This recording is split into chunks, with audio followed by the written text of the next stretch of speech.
پارہ نمبر 5 کے اندر سورۃ النساء کی 24 آیات مکمل ہو چکی ہیں، اور پچھلی مرتبہ 24ویں آیت کے اوپر ہماری گفتگو مکمل ہوئی تھی. تو اس لیکچر کے ساتھ ربط بنانے کے لیے میں کچھ چیزیں جو بالکل آیت نمبر 24 میں ایڈریس ہوئی تھیں وہ ریپیٹ کر دیتا ہوں. اس میں 4 بڑی چیزیں تھیں. پہلی چیز تو یہ کہ اللہ تبارک و تعالی نے عورتوں کو مردوں کے لیے حق مہر کے عوض حلال ٹھہرایا ہے. تو حق مہر یہ اوبلیگیشن ہے مرد کے لیے کہ وہ عورت کو دے گا، اس کے عوض اس سے نکاح ہوگا. دوسری چیز ایجاب و قبول، عورت کی مرضی کے بغیر نکاح نہیں ہو سکتا، مرد کی مرضی کے بغیر نکاح نہیں ہو سکتا. اور اس میں یہ امپلائیڈ ہے بات کہ کوئی بھی عورت بغیر ولی کی اجازت کے نکاح نہیں اپنا کر سکتی. یہ صحیح بخاری اور مسلم کی متفق علیہ حدیث ہے. لہٰذا آج کل یہ جو کورٹ میرج کے اعتبار سے بیماری چل نکلی ہے، اس کی اسلام میں کوئی شرعی حیثیت نہیں. اور یہ جو محاورہ بولا جاتا ہے کہ میاں بیوی راضی کیا کرے گا قاضی، تو یہ اگر اس کانٹیکسٹ میں ہے کہ ماں باپ کی اجازت کے بغیر عورتیں اپنا گھر چھوڑ کے بھاگ جائیں اور جا کر کورٹ میرج کر لیں، تو یہ نکاح قطعاً باطل ہوگا اور اس نکاح کی کوئی اہمیت نہیں ہوگی، اور اس سے جو بچے پیدا ہوں گے وہ ولد الزنا ہوں گے. یہ بالکل کلیئر کٹ بات ہے، اسلام میں اس کی کوئی گنجائش نہیں ہے. اور یہ معاملہ اس کو سمجھ آتا ہے جب کسی کی بچی بھاگ جائے. ٹی وی میں تو یہ خبر سننے میں بڑی اچھی لگتی ہے کہ 2 بڑے چاہنے والے آپس میں، مرد جو ہے وہ کسی عورت کو بھگا کے لے گیا اور جا کر کورٹ میرج کر لی، اور پھر وہ ٹی وی پہ آ کے کہتے ہیں جناب کہ ہمیں پروٹیکشن دی جائے، معاشرے والے ہمیں قتل کرنا چاہتے ہیں. یہ وہ ان کا بھی ایکٹ غلط ہے جو معاشرہ کرتا ہے، اور ان کا بھی یہ ایکٹ غلط ہے کہ بغیر ماں باپ کی اجازت کے عورت اپنا نکاح نہیں کر سکتی. کنواری عورت کے لیے تو پرٹیکولر ہے یہ چیز. اور تیسرا پوائنٹ اس میں یہ تھا کہ نکاح کا مقصد اپنی عزت اور عفت کی حفاظت ہو، نہ کہ شہوت رانی مقصود ہو. اور اس کانٹیکسٹ میں 4 بڑی چیزیں ہیں جن کا خیال رکھنا بہت ضروری ہے. نمبر 1 یہ کہ زنا سے بچا جائے. نکاح حلال ہے، زنا حرام ہے. نمبر 2 متع کرنا، یعنی کسی کے ساتھ یہ طے کر لینا کہ اتنے دن کے لیے میں تم سے نکاح کرتا ہوں. پری ڈیٹرمنٹ ٹائم کے ساتھ کسی کے ساتھ شادی کرنا، 3 مہینے کے لیے، 4 مہینے کے لیے، 1 رات کے لیے، 2 رات کے لیے، یہ بھی قطعاً اسلام میں اب قیامت تک کے لیے حرام ہو چکا ہے. پہلے اس کی اجازت تھی لیکن اس کی منسوخیت کا ذکر بھی صحیح بخاری اور مسلم کے اندر موجود ہے. تیسری چیز اس پوائنٹ نمبر 3 کے اندر وہ ہے نکاح مسیار، جو میں نے بتایا تھا کہ آج کل سعودی عرب کے اندر یہ بیماری چلی ہے کہ وہ متع کا نام انہوں نے نکاح مسیار رکھ کر اس سے ملتی جلتی چیز علماء نے شروع کر دی ہے.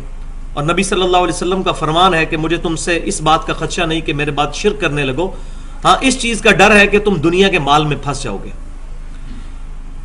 تو یہ فرمان آپ صلی اللہ علیہ وسلم کا پوری امت کے لیے نہیں ہے، بلکہ امت کے اس گروہ کے لیے ہے جس نے قیامت تک حق پر قائم رہنا ہے، کیونکہ 72 فرقے تو دوزخ میں جائیں گے. البتہ ایک جماعت قیامت تک حق پر قائم رہے گی، جو بخاری اور مسلم کی متفق علیہ حدیث ہے کہ میری امت کا ایک گروہ قیامت تک حق پر قائم رہے گا. اس گروہ کے لیے گارنٹی ہے کہ وہ شرک نہیں کرے گا، لیکن اس پہ بھی خطرہ یہ ہے کہ وہ دنیا کے مال میں پھنس جائے. اور اس کی تازہ مثال جو ہے یہ ہمارے علماء عرب اور وہاں کے رہنے والے لوگ ہیں. سب کی بات نہیں کرتا لیکن کافی سارے لوگ ہیں جو اس بیماری کے اندر مبتلا ہیں کہ اب ان کی بیسک نیڈز تو پوری ہو چکی ہیں، لہٰذا شہوت ان کو سوجتی ہے مال کی وجہ سے. تو اس قسم کے فتوے وہاں علماء دیتے ہیں کہ کوئی شخص جو ہے وہ آؤٹ اسٹیشن پہ جاتا ہے، جس طرح پاکستان میں لوگ گرمیاں گزارنے کے لیے مری چلے جاتے ہیں، یا اسی طریقے سے اپنے فارم ہاؤسز پہ چلے جاتے ہیں. اسلام آباد جتنے بڑے بڑے وڈیرے ہیں ان کی کئی کنالوں جگہ ہیں، علی پور فراش کے پاس کافی فارم ہاؤس ہیں، پرویز مشرف کے بھی، باقی لوگوں کے بھی، عمران خان کے بھی اب سامنے آ رہے ہیں یہ ساری چیزیں. تو یہ لوگ وہاں پر چلے جاتے ہیں. ان میں اچھے لوگ بھی ہیں، برے لوگ بھی ہیں. اور برے لوگ کیا کرتے ہیں، وہاں عرب کے اندر کیا ہے کہ لوگ طائف میں وقت گزارنے کے لیے جاتے ہیں، اپنی بیویوں کو ساتھ لے کر نہیں جاتے، وہاں جا کر 3 یا 4 مہینے کے لیے کسی کے ساتھ نکاح کر لیتے ہیں، اور پھر اس سے یہ طے کرتے ہیں کہ جب ہم واپس چلے جائیں گے تو ہم تمہیں طلاق کا اختیار دیتے ہیں، تم خود ہی ہمیں طلاق دے دینا اگر ہم واپس نہ آئے. یعنی مرد عورت کو اختیار دے دیتا ہے. تو اس طریقے سے پری ڈیٹرمنٹ ٹائم کے لیے وہ نکاح کرتے ہیں، تو یہ نکاح بھی حرام ہے، یہ بھی متع کی ایک شکل ہے۔ اور چوتھی چیز پوائنٹ نمبر 3 کے اندر وہ ہے حلالہ، جو انڈیا پاکستان کے اندر بہت بڑی بیماری ہے۔ جامعہ ترمذی، ابو داؤد، نسائی، ابن ماجہ کی حدیث ہے، امام کائنات سید الاولین والآخرین شفیع المذنبین رحمت للعالمین سیدنا و مولانا امام اعظم محمد رسول اللہ صلی اللہ علیہ وسلم نے ارشاد فرمایا، حلالہ کرنے والے پر اور کروانے والے پر دونوں پر اللہ کی لعنت ہے۔ بولے اعوذ باللہ تعالی۔ حلالہ بھی یہ ہے کہ کوئی شخص پری ڈیٹرمنٹ ریزلٹس کے ساتھ حلالہ کر لے۔ ایک تو ہے نیچرل حلالہ ہونا، جس کا قرآن میں ذکر ہے۔ نیچرل حلالہ یہ ہے کہ کسی شخص نے اپنی بیوی کو 3 طلاقیں دے کر ہمیشہ کے لیے فارغ کر دیا، اب اس کے ساتھ دوبارہ نکاح نہیں کر سکتا، الا یہ کہ قرآن پاک کہتا ہے، وہ آیات گزر چکی ہیں سورۃ البقرہ کے اندر، کہ وہ عورت کسی اور مرد کے ساتھ شادی کرے، پھر بائی چانس وہ مرد بھی طلاق دے دے، by chance, predetermined results کے ساتھ نہیں، بائی چانس، یا وہ مر جائے، تو اب وہ پچھلے خاوند کی طرف لوٹ سکتی ہے۔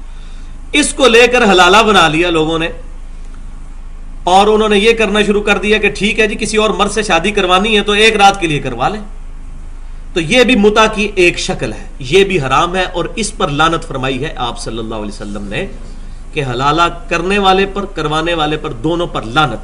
اور یہ زیادہ تر کام یہ مولوی کر رہے ہیں۔ مولوی جو ہے وہ حلالے کے مشورے دیتے ہیں اور پھر حلالے خود نکالتے بھی ہیں، تو یہ ظلم کی انتہا ہے۔ تو اللہ تبارک و تعالی ہمیں اس معاملے میں بچائے کہ ہم اس قسم کی برائیوں کے اندر انوالو ہوں۔ 3 پوائنٹس کے بعد جو چوتھا پوائنٹ ہے وہ یہ ہے کہ چھپی ہوئی دوستی نہیں ہونی چاہیے، بلکہ علل اعلان میاں بیوی کا رشتہ لوگوں کے سامنے ایکسپوز ہونا چاہیے۔ یہ آیت نمبر 24 کے اندر کنکلوڈ ہوئی تھی بات، اسی لیے ولیمہ رکھا گیا ہے تاکہ پتہ چلے کہ یہ دونوں میاں بیوی ہیں، لوگوں کے سامنے اعلان ہو۔ تو یہ چھپ چھپا کے جو شادیاں کی جاتی ہیں یا اس طریقے سے برائیاں کی جاتی ہیں اور پھر بعد میں جناب وہ پریگنینسی کو ضائع کروانے کی کوشش کرتے ہیں، اس طرح کی تمام چیزوں میں مدد کرنا یہ قطعاً حرام ہے۔ وَتَعَاوَنُوا عَلَى الْبِرِّ وَالتَّقْوَىٰ، نیکی اور پرہیزگاری کے کاموں میں ایک دوسرے کی مدد کرو، اور برائی کے کاموں میں اور گناہ کے کاموں میں ایک دوسرے کی مدد مت کرو۔ تو یہاں ہماری گفتگو کنکلوڈ